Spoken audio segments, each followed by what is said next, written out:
Students, welcome to next gen physics. मैं हूं गुरप्रीत सिंह और कैसे हैं आप सब। आज हम अपनी स्टडी को कंटिन्यू करते हुए क्लास 12th में करंट इलेक्ट्रिसिटी जो हमारे पास एक चैप्टर है, सेकंड यूनिट है, उस यूनिट के कुछ इंपॉर्टेंट डेरिवेशंस और कॉन्सेप्ट जो है वो पढ़ेंगे, जिनसे रिलेटेड एग्जाम में क्वेश्चन जरूर आता है। इस ईयर भी कई सेट में थे, लास्ट ईयर भी कई सेट में थे। ऐसे कुछ इंपॉर्टेंट टॉपिक्स हैं और डेरिवेशंस है current electricity unit second class 12th physics में। तो चलिए इनको शुरू करते हैं। तो सबसे पहले हमारे पास जो इंपॉर्टेंट टर्म आती है दैट इज ड्रिफ्ट वेलोसिटी। सबसे पहले ड्रिफ्ट वेलोसिटी की डेफिनेशन करते हैं और ये होती क्या है।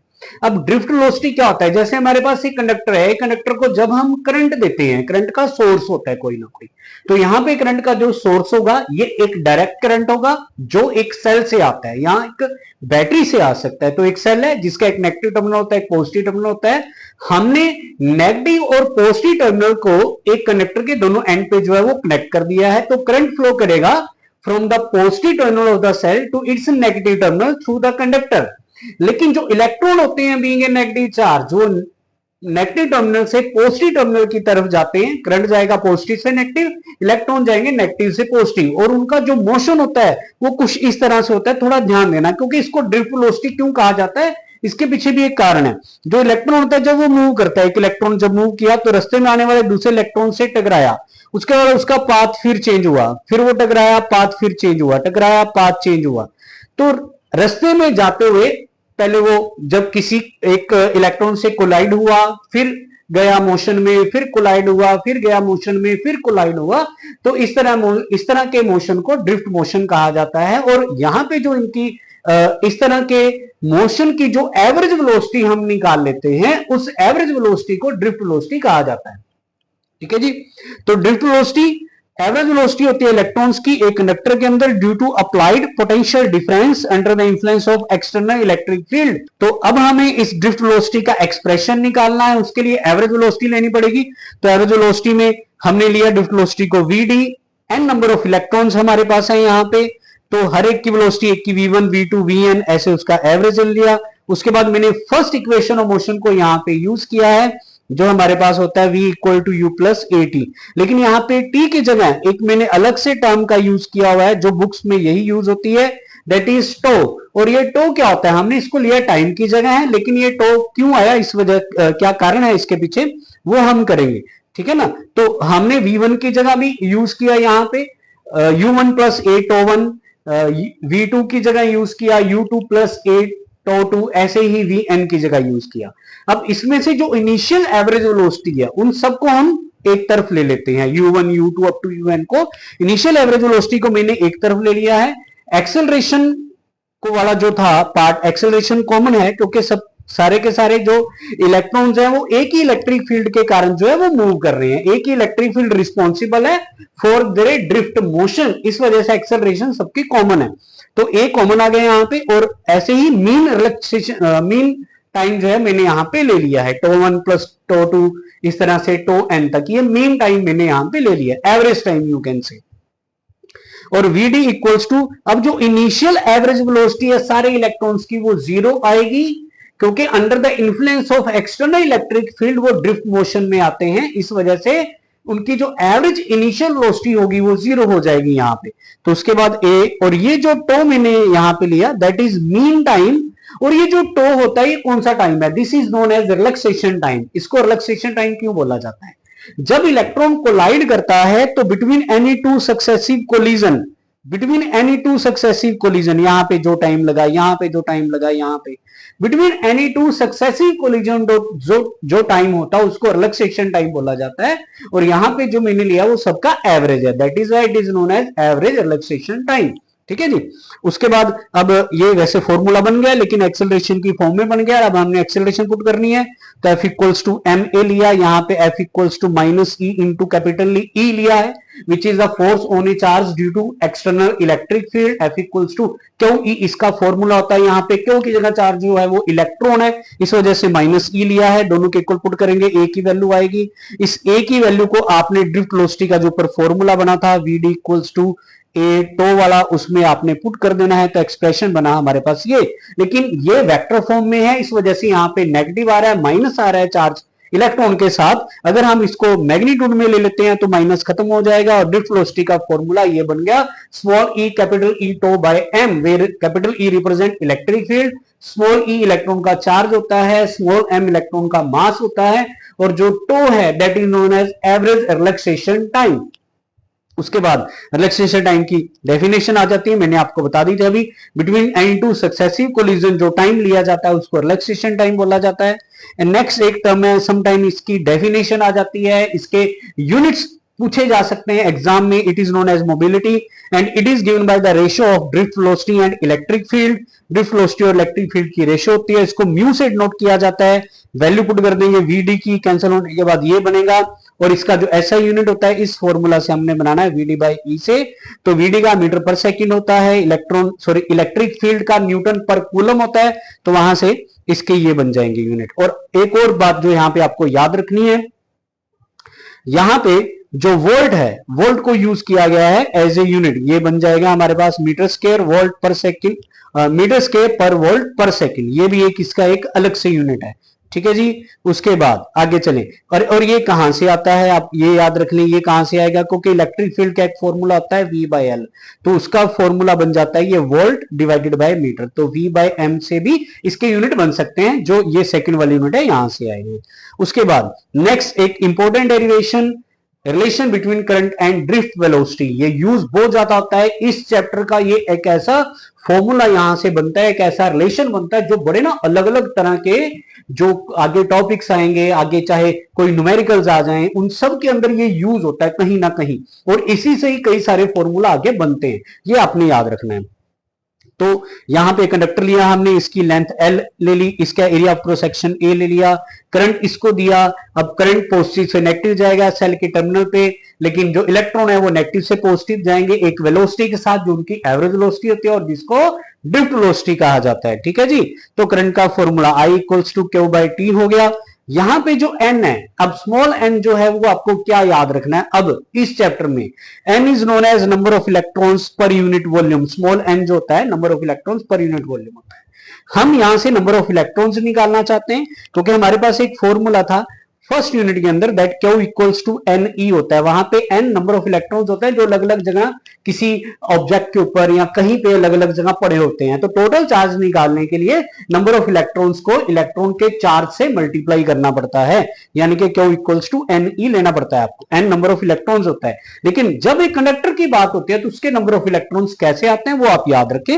n equals to number of electrons per unit volume है, यहां से नंबर ऑफ इलेक्ट्रॉन्स निकालेंगे, n इंटू वॉल्यूम आ जाएगा, और कंडक्टर का जो वॉल्यूम होता है वो एरिया इंटू हाइट होती है, और हाइट की जगह यहां पे लेंथ है, तो NaL आ गया। अब टोटल चार्ज निकालेंगे, Q equals to n e, n की जगह नंबर ऑफ इलेक्ट्रॉन्स मैंने बोला था E आ गया, नंबर ऑफ इलेक्ट्रॉन्स की वैल्यू NaL है, तो टोटल चार्ज एक कंडक्टर के अंदर आया NaL इंटू E। अब हम इस टोटल चार्ज के ऊपर जो फॉर्मूला था I equals to Q by T, इसके अंदर पुट कर देंगे, तो यहां पे L बाई जो T है that is known as velocity, क्योंकि वेलोसिटी का फॉर्मूला होता है डिस्टेंस अपॉन टाइम, तो L बाई T हमारे पास वेलोसिटी बन गई। तो ये हो गया ड्रिफ्ट वेलोसिटी, ये रिलेशन बन गया। अब यहां पे I इक्वल्स टू एन ऐसे आ गया, A ऐसे आ गया, E ऐसे आ गया, और इस L बाई T की जगह हमने पुट कर दिया VD, तो रिलेशन बन गया I equals to NaE VD, relation between current and drift velocity, और रिस्पॉन्सिबल है बहुत आगे जो डेरिवेशंस आएंगे सबके लिए। तो यहाँ पे नेक्स्ट है एक्सप्रेशन फॉर रेजिस्टिविटी। आपको रेजिस्टिविटी का पता है, रेजिस्टिविटी का एक बेसिक फॉर्मूला हमने पढ़ा हुआ है, R equals to rho L by A होता है, R resistance, L length, A area of cross section होता है, और रो यहाँ पे रेजिस्टिविटी होती है।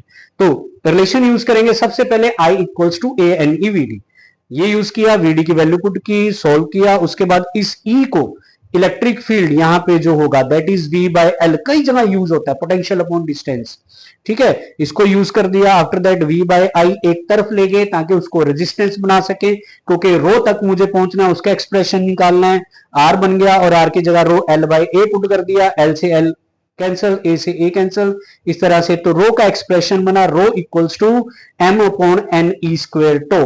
तो ये हमारे पास होती है रेजिस्टिविटी। अब ये रजिस्टिविटी है, लेकिन एक टर्म आपको यहां पे याद रखनी है कि इस रजिस्टिविटी का एक रेसिप्रोकल होता है जिसको कंडक्टिविटी कहा जाता है। तो रजिस्टिविटी का रेसिप्रोकल होता है कंडक्टिविटी 1/सिग्मा, यानी कि सिग्मा इक्वल्स टू 1/रो होता है।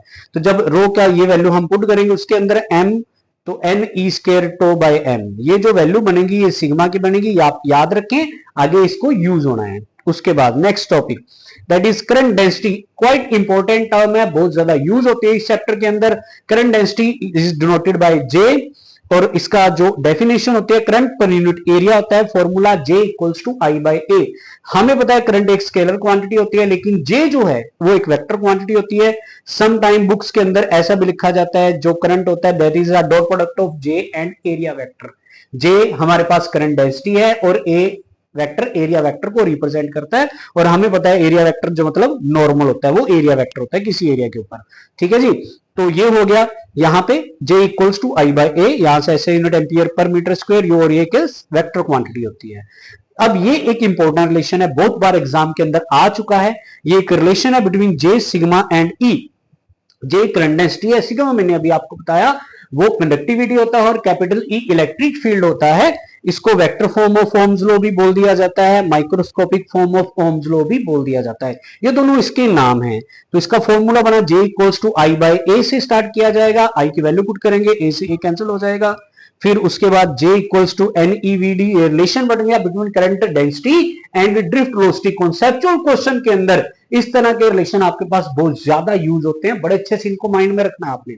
तो उसके बाद VD की वैल्यू पुट कर देंगे यहाँ पे, small e capital E tau by m, J equals to n, ये E square capital E tau by m हो गया, और इसमें n E square tau by m मैंने अभी आपको बताया था that will be the conductivity which is denoted by sigma. तो J equal to sigma E बन गया। अब यहां पे फॉर ए पर्टिकुलर कंडक्टर जिसकी रेजिस्टिविटी कांस्टेंट है, क्योंकि रेजिस्टिविटी जो है वो सिर्फ दो मतलब फैक्टर्स होते हैं जिनके ऊपर डिपेंड करता है, एक टेम्परेचर होता है और एक नेचर ऑफ मटेरियल होता है। Temperature and nature of material अगर ये दोनों सेम रहते हैं तो सिग्मा कांस्टेंट है, रो भी कांस्टेंट है। तो फॉर सिग्मा कांस्टेंट J जो है E के डायरेक्टली प्रोपोर्शनल आएगा। अगर दोनों के बीच में ग्राफ प्लॉट किया जाए तो वो स्ट्रेट लाइन आएगा, इस तरफ आपने J लिया, इस तरफ आपने E लिया है। इस ग्राफ का अगर हम स्लोप निकालें, स्लोप होता है परपेंडिकुलर अपॉन बेस, परपेंडिकुलर हो गया J, बेस हो गया E, तो इस ग्राफ का जो स्लोप बनेगा that is equal to J by E and which is equal to sigma. तो आपने याद रखना है कि अगर J और E के बीच का ग्राफ आ जाता है, J करंट डेंसिटी को रिप्रेजेंट करता है, कैपिटल E इलेक्ट्रिक फील्ड को रिप्रेजेंट करता है, तो उन दोनों के बीच में जो ग्राफ आएगा उस ग्राफ का जो स्लोप होगा that is equal to conductivity. ये आप याद रखें इसमें, ठीक है जी। अब नेक्स्ट टर्म सेल से रिलेटेड है, हमने वही टॉपिक इसमें कवर करना है जो इंपॉर्टेंट है। ईएमएफ ऑफ ए सेल, इनकी डेफिनेशंस एग्जाम में तकरीबन आती है, कुछ टर्म्स होती हैं जैसे ईएमएफ है। अब एक सेल है जो बिल्कुल आपने एक सेल को फ्रेशली प्रिपेयर सेल है, नया सेल है, उसमें से आपने कोई करंट ड्रॉ नहीं किया। तो अब जब सेल में से कोई करंट ड्रॉ नहीं करते हैं उस टाइम पे उसका जो मैक्सिमम पोटेंशियल डिफरेंस होता है, कितना उसका मैक्सिमम पोटेंशियल डिफरेंस है, मैक्सिमम वोल्टेज है, उस मैक्सिमम पोटेंशियल डिफरेंस को बोला जाता है EMF, electromotive force of the cell. ठीक है, इसको E से एप्सिलॉन से हम डिनोट करेंगे, और इसको स्पेशल एक डिवाइस से मेजर किया जाता है which is known as potentiometer. पहले ये सीबीएसई के सिलेबस में होता था, ये डिवाइस है, इससे रिलेटेड जो प्रैक्टिकल है वो आज भी है, लेकिन थ्योरी के अंदर अभी इसका कोई टॉपिक नहीं है पोटेंशियोमीटर का। अब ये जो सेल था, जब हम सेल में से कोई करंट ड्रॉ नहीं करते तो उसकी मैक्सिमम पोटेंशियल डिफरेंस को ईएमएफ बोला जाता है। लेकिन जब हम सेल को कहीं पे यूज कर लेते हैं, उसमें से कुछ करंट हम ड्रॉ कर लेते हैं, जब करंट ड्रॉ कर लिया जाता है तो सेल क्लोज सर्किट में आ जाता है, और जब करंट ड्रॉ नहीं किया जाता तो सेल जो है वो ओपन सर्किट में होता है। तो जब हम सेल में से कोई करंट ड्रॉ कर लेते हैं उस टाइम पे उसका जो पोटेंशियल डिफरेंस होता है उसको टर्मिनल पोटेंशियल डिफरेंस बोला जाता है, यानी कि टर्मिनल वोल्टेज बोला जाता है। इसको V से नोट किया जाएगा, और ये जाहिर सी बात है कि जो ये V होगा, जिसको मैंने टर्मिनल वोल्टेज बोला यानी कि टर्मिनल पोटेंशियल डिफरेंस बोला है, इसकी वैल्यू E से ईएमएफ से हमेशा कम होगी जब एक सेल जो है वो डिस्चार्ज वे में आता है, जब एक सेल में से करंट लिया जाता है। ठीक है ना, तो यहां से एक फॉर्मूला भी बनता है, और इस फॉर्मूला को मैं आगे बताऊंगा अभी आपको। तो आपने याद रखना है, इन ओपन सर्किट एक फॉर्मूला बनेगा V और E का रिलेशन, अभी यूज करेंगे उसको।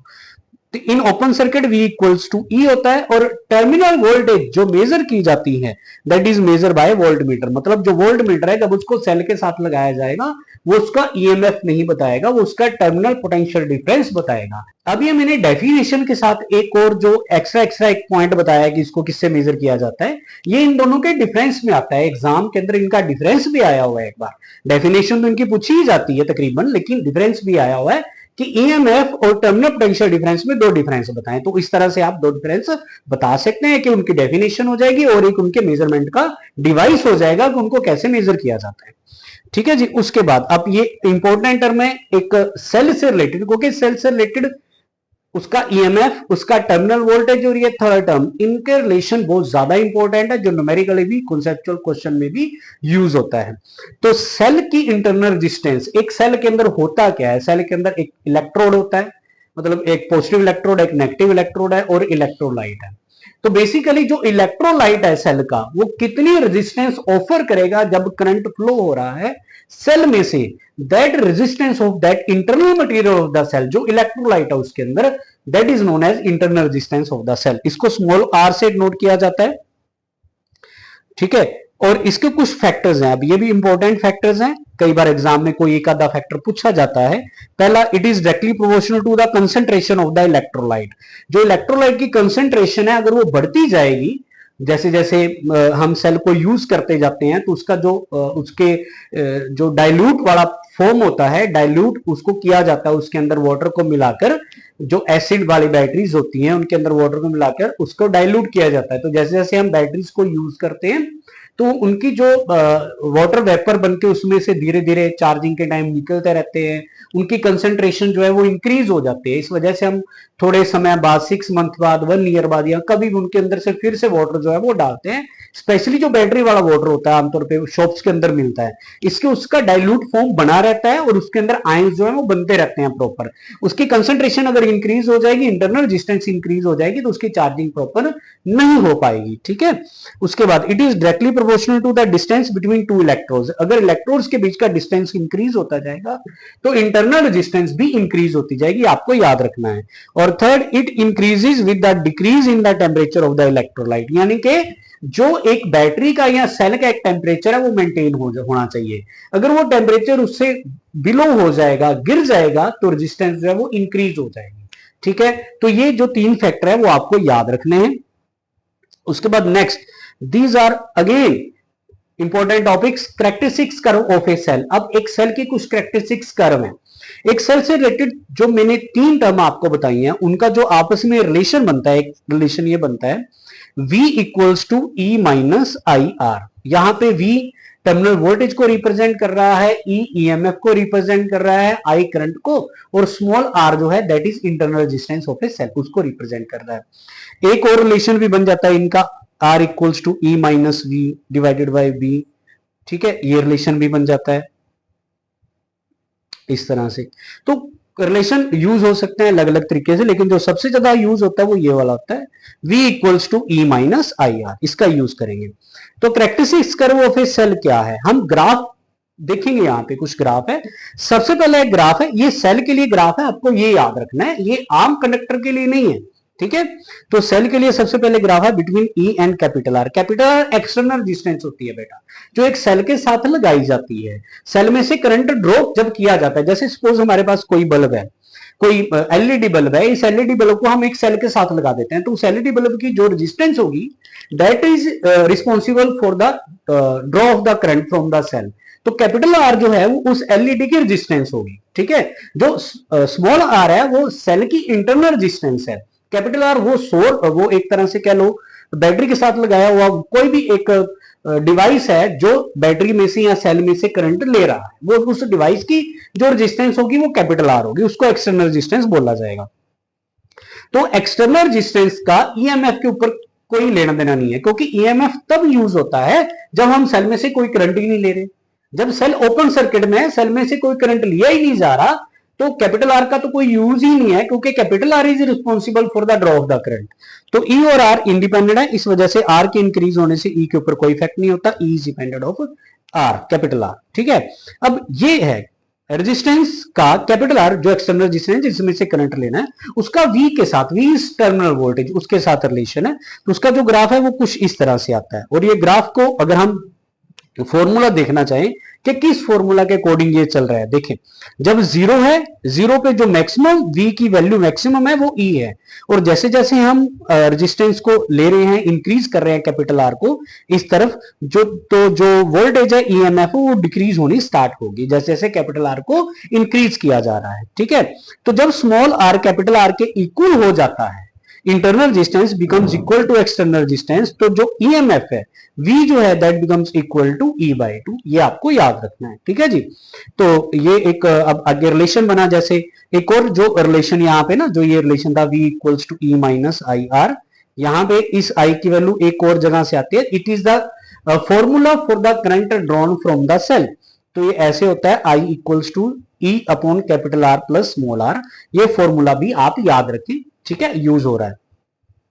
तो यहाँ पे आई की वैल्यू यही मैंने पुट कर दी। ठीक है, अब ये कैपिटल आर जो है ऊपर मल्टीप्लीकेशन में है तो नीचे डिवाइड में चलेगी, तो यहां से relation B equal to this बन गया, और यहीं से वो फॉर्मूला बना था कि अगर आप स्मॉल आर और कैपिटल आर को इक्वल पुट कर देते हैं तो वी की वैल्यू जो है वो E/2 हो जाती है। ठीक है जी, अब ये देखें बड़ा ही इंपॉर्टेंट और इंटरेस्टिंग है, graph between V and I. General way में जब भी आपको पूछा जाएगा कि graph between V and I क्या होगा, तो आप सारे कहेंगे तो वो स्ट्रेट लाइन ग्राफ बनेगा। लेकिन देखो वो स्ट्रेट लाइन ग्राफ जो बनता है वो इस तरह से होता है, वी डायरेक्टली प्रोपोर्शनल टू आई है।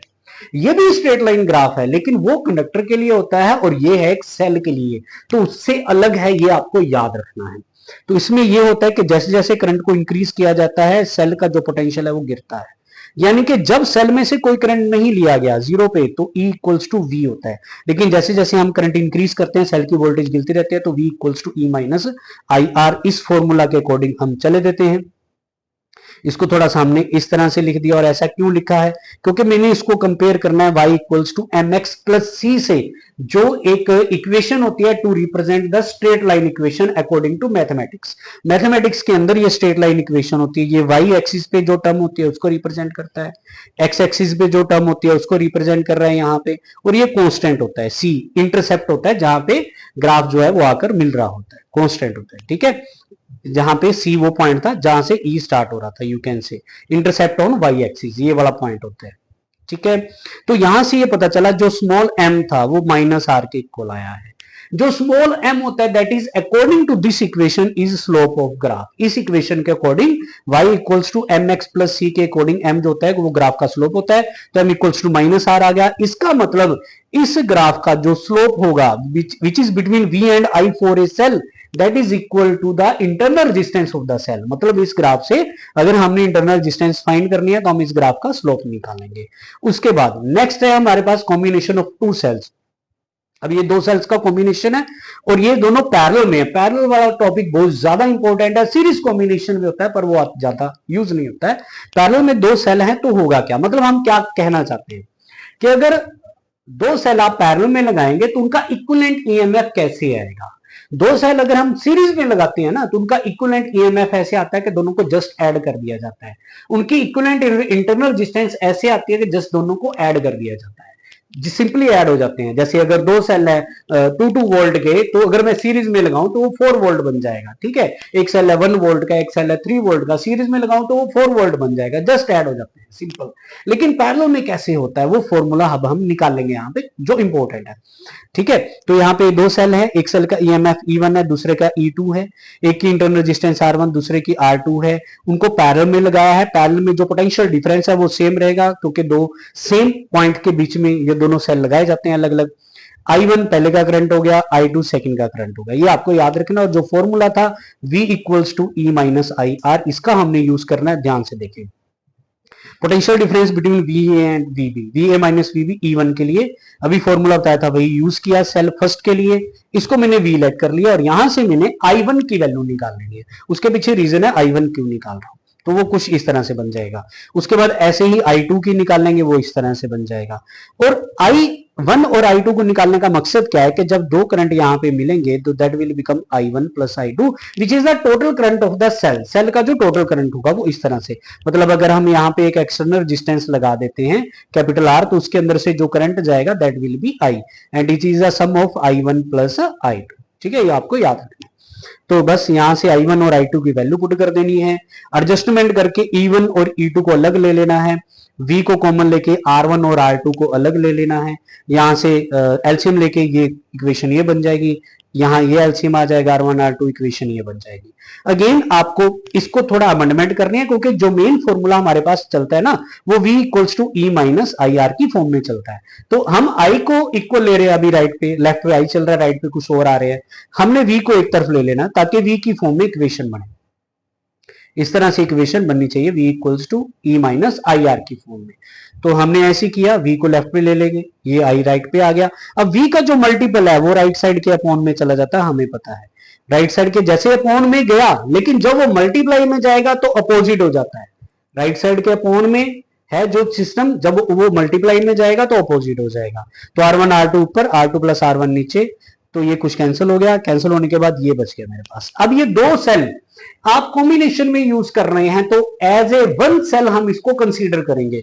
जो वो वन सेल होगा उसके करंट, उसका करंट I होगा और उसका ईएमएफ E इक्विवेलेंट होगा, इंटरनल रेजिस्टेंस R इक्विवेलेंट होगी। तो वही फॉर्मूला यूज करेंगे, V equals to E equivalent minus R equivalent. और जब इनको आपस में कंपेयर किया जाएगा, देखें ध्यान से, जिनको मैं एरो लगा रहा हूं, E equivalent becomes equal to this, R equivalent becomes equal to this। तो जो EMF बना हमारे पास इक्विवेलेंट EMF, जब पैरेलल में लगाया जाता है दो सेल को, देखो सीरीज में सिंपली ऐड किया जाता है, पैरेलल में ऐसा नहीं होता है E1 R2 plus E2 R1 upon this हो गया, ऐसी R इक्विवेलेंट ये बन गई जो इंटरनल रेजिस्टेंस है। और पैरेलल में इंटरनल रेजिस्टेंस सिंपली भी आ सकते हैं इस फॉर्मूला से, 1 by RP 1 by R1 plus 1 by R2 करके, जो पैरेलल वाला रेजिस्टेंस का फॉर्मूला होता है वो भी यूज कर सकते हैं आप। ठीक है जी। तो अब इसका एक स्पेशल केस है, अगर दोनों सेल का ईएमएफ सेम हो तो आपको क्या मिला, इंटरनल डिस्टेंस सेम हो तो क्या आपको मिला। तो अब देखिए ध्यान से, अगर दो सेल दोनों का ईएमएफ सेम है, आप उनको सीरीज में लगाते हैं तो वो 2E डबल हो जाता है ईएमएफ, लेकिन इक्विवेलेंट ईएमएफ पैरेलल में आपको उतना ही मिलता है जितना एक सेल का ईएमएफ होता है। पैरेलल में आपने दो सेल लगाए, उन दोनों का ईएमएफ E और E था, लेकिन आपको इक्विवेलेंट ईएमएफ उतना ही मिला जितना एक सेल का ईएमएफ है, वो ऐड नहीं होंगे पैरेलल में, सीरीज में ऐड हो जाएंगे। उसके बाद नेक्स्ट है किरचॉफ्स लॉज, इनकी डेफिनेशन एग्जाम में आ जाती है। किरचॉफ ने दो लॉ दिए थे about the measurement of current end voltage. सबसे पहले है करंट से रिलेटेड, इसको किरचॉफ करंट लॉ भी बोला जाता है, जंक्शन लॉ या करंट रूल। इसका मतलब ये होता है कि एक जंक्शन के ऊपर मिलने वाले जितने भी करंट होंगे उनका एल्जेब्रिक सम 0 के इक्वल होता है। मिलने वाले का मतलब क्या है कि कुछ करंट वहां पे आकर एंड हो रहे होंगे और कुछ करंट वहां से स्टार्ट हो रहे होंगे, तो उनका एल्जेब्रिक सम लेना है। एल्जेब्रिक सम का मतलब क्या होता है जनरली, कि कुछ करंट पॉजिटिव होंगे और कुछ करंट नेगेटिव होंगे, उन सब का एल्जेब्रिक सम जो है वो 0 के इक्वल होना चाहिए।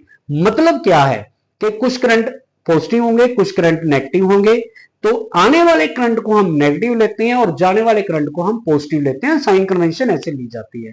आप अपोजिट भी ले सकते हैं, वो आपके ऊपर, लेकिन आमतौर पे जो बुक्स में होता है, आने वाले करंट को नेगेटिव लिया जाता है, जाने वाले करंट को पॉजिटिव लिया जाता है। तो इससे ये पता चलता है, जब इसको पढ़ा जाता है, जब इसको आगे सोल्व किया जाता है, कि आने वाला और जाने वाला करंट जो है उसका सम एक दूसरे के इक्वल होता है। मतलब जितना करंट एक जंक्शन पे आएगा उतना ही करंट उस जंक्शन से जाएगा। और किरचॉफ फर्स्ट लॉ जो है that is obeys law of conservation of charge, उसको ओबे करता है, क्योंकि जितना करंट आया उतना करंट गया, मतलब चार्ज कंजर्व है। नेक्स्ट है किरचॉफ सेकंड लॉ, उसको केवीएल भी बोला जाता है, वोल्टेज लॉ, यानी कि लूप रूल बोला जाता है, क्योंकि हमेशा क्लोज्ड पाथ के ऊपर अप्लाई होता है।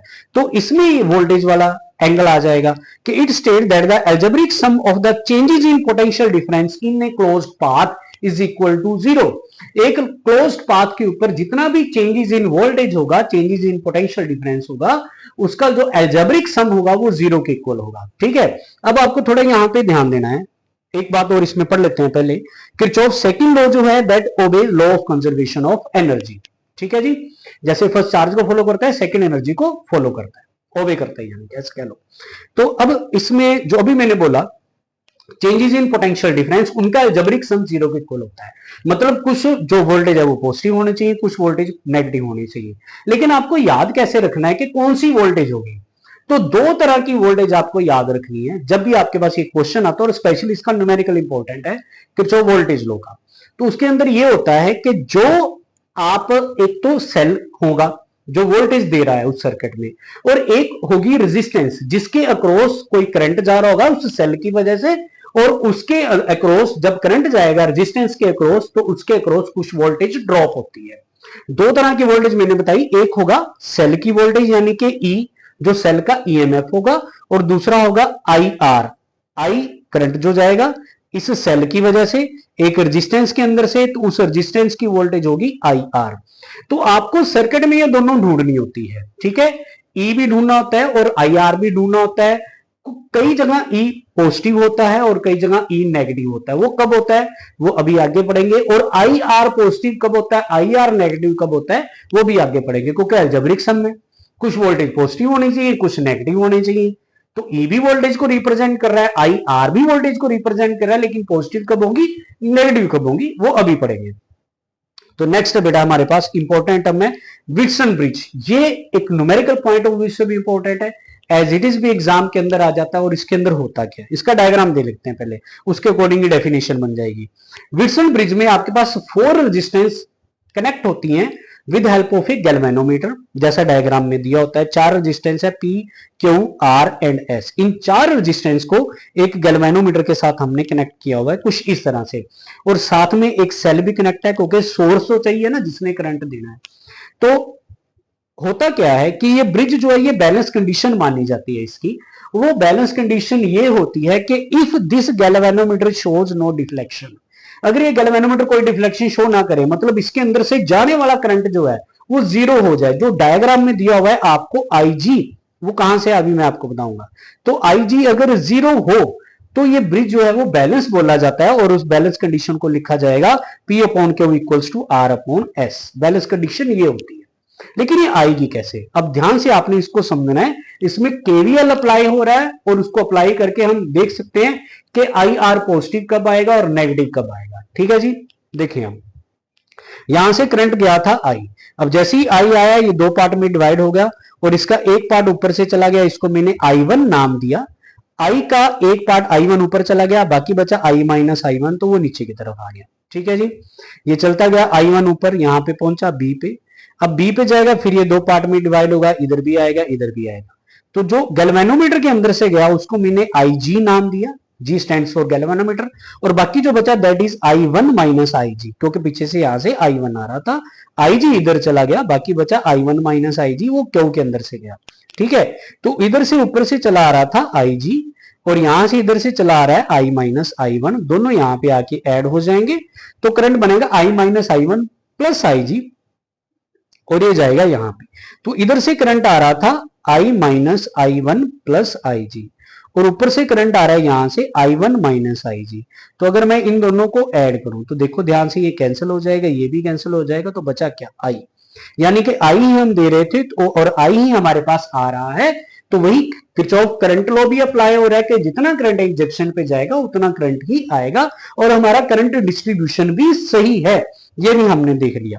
अब हमने किरचॉफ लॉ अप्लाई जब करना है तो इसमें अभी IR वाला एंगल आएगा, पहले वो देखते हैं। तो क्लोज पाथ लेना होता है आपको, तो मैं क्लोज पाथ इसमें मैंने लिया ए बी डी और ए से बी से डी और डी से ए। अब आपको याद क्या रखना है कि IR पॉजिटिव कब आएगा और IR नेगेटिव कब आएगा। आपने जो पाथ चूज किया है, अगर करंट उसी पाथ के अकॉर्डिंग जा रहा है, अगर करंट उसी पाथ के अकॉर्डिंग जा रहा है, तो IR को आपने पॉजिटिव लेना। IR का मतलब करंट इनटू रेजिस्टेंस को। और अगर करंट उसके पाथ के अपोजिट जा रहा है, जो आपने चूज किया उस पाथ के अपोजिट जा रहा है, तो आपने करंट और रेजिस्टेंस के प्रोडक्ट को नेगेटिव लेना है। ठीक है, अब देखिए ध्यान से, मैंने जो पाथ चूज किया पहले ए से बी है, तो इसमें करंट भी ए से बी जा रहा है। देखो आप इस आर्म में, तो उसका करंट है I1 और रेजिस्टेंस है P, तो मैंने I1 P को ले लिया पॉजिटिव, करंट इनटू रेजिस्टेंस। फिर मैं B से D पे आया, करंट है IG, वो भी इसी डायरेक्शन में जा रहा है और यहां पे रेजिस्टेंस होगी इस गैल्वेनोमीटर की, जिसको मैंने कैपिटल G नाम दे दिया है। तो यहां पे हो गया current into resistance IG into capital G। उसके बाद D से आए, अब D से मुझे जाना है A पे, इधर इधर जाना है मुझे D से A पे, जो पाथ मैंने चूज किया है, लेकिन करंट इस पाथ में आ रहा है फ्रॉम A टू D। तो यहां पे करंट और रेजिस्टेंस के प्रोडक्ट को मैंने नेगेटिव ले लेना है। तो I minus I one into R negative आ जाएगा जब करंट आपके पाथ के अपोजिट है। अगर करंट आपके पाथ के अकॉर्डिंग है तो पॉजिटिव आ जाएगा करंट और रेजिस्टेंस का प्रोडक्ट। तो यहां पे मैंने I minus I one R अलग से ले लिया है। अब दूसरा क्लोज पाथ चूज किया BCDB। BCDB में ध्यान से देखें, पहले करंट है I1 माइनस आई जी इंटू के, पाथ के अकॉर्डिंग है, प्लस आ जाएगा। C से D जाएंगे तो पाथ C से D है लेकिन करंट D से G जा रहा है, तो I minus I one into I G, sorry I minus I one plus I G into S, current into resistance, ये नेगेटिव आ जाएगा। और यहां पे भी I G into capital G, इसमें करंट भी अब मेरे पाथ के अपोजिट है, जो मैंने पाथ चूज किया था वो ऐसे है, B से C, C से D और D से B, इस तरह से, लेकिन करंट यहाँ पे ऐसे जा रहा है अपोजिट डायरेक्शन में। तो यहाँ पे भी आई जी और कैपिटल जी, इन दोनों के प्रोडक्ट को मैंने नेगेटिव ले लेना है। तो यही देखो हुआ है, सिर्फ ये फर्स्ट पॉजिटिव आएगा, बाकी दोनों जो है वो नेगेटिव आ जाएंगे। इसमें भी मैंने एस वाली टर्म को राइट साइड पे अलग से ले लिया है। अब इसमें आपने I1P एक तरफ ले लेना है और कंडीशन जो मैंने अभी बोली थी वो आपने अप्लाई कर देनी है कि गैल्वेनोमीटर के अंदर से कोई करंट नहीं जाएगा, आई जी इक्वल टू जीरो हो जाएगा। तो जब आई जी इक्वल टू जीरो हुआ तो ये इक्वेशन बन जाएगी दोनों, फर्स्ट एंड सेकंड से थर्ड एंड फोर्थ, तो इन दोनों को डिवाइड कर देंगे, डिवाइड करके कैंसिल हो जाएगा। तो एंड में मेरे पास बैलेंस कंडीशन आ जाएगी P by Q equals to R by S। आपको एग्जाम के अंदर ये बैलेंस कंडीशन ड्राइव करनी आ जाती है, ठीक है। अब जो इसमें एक चीज रह गई हमारे पास कि हम सेल को पॉजिटिव कब लेंगे और सेल को नेगेटिव कब लेंगे, उसकी साइन कन्वेंशन क्या होती है। देखिए ध्यान से, अगर मेरा पाथ जा रहा है ऐसे, मैं ये पाथ कोई चूज करता हूं लाइक दिस, और इस पाथ पे जाते हुए मुझे पहले टर्मिनल मिल गया पॉजिटिव, इस पाथ पे जाते हुए सबसे पहले सेल का पॉजिटिव टर्मिनल मेरे सामने आ गया, तो मैंने ईएमएफ को पॉजिटिव ले लेना है। यानी कि पाथ पे जाते हुए आपके सामने सेल आ गया और जो टर्मिनल आपके पास सामने आ जाता है पहले, वही साइन आपने साइन कन्वेंशन में यूज कर लेना है। अगर पॉजिटिव टर्मिनल आ गया तो पॉजिटिव यूज कर लेना है, और अगर मैं ये पाथ चूज करूं इधर से, तो इधर से जाते हुए पहले नेगेटिव आ जाएगा तो मैं नेगेटिव यूज कर लूंगा। ये आपके पाथ के ऊपर डिपेंड करता है, ठीक है जी। ये साइन कन्वेंशन होगी दोनों की, करंट की और हमारे पास ईएमएफ की, इसको आपने याद रखना है, तभी आप किरचॉफ लॉ से रिलेटेड न्यूमेरिकल कर पाएंगे जो इंपॉर्टेंट होते हैं, ठीक है जी। तो यहां पे कुछ इंपॉर्टेंट डेरिवेशंस और कॉन्सेप्ट मैंने करंट इलेक्ट्रिसिटी के किए हैं, आपने इनको अच्छी तरह से प्रैक्टिस करनी है और अपने आप को बोर्ड एग्जाम के लिए प्रिपेयर करना है। आज के लिए इतना ही, थैंक यू।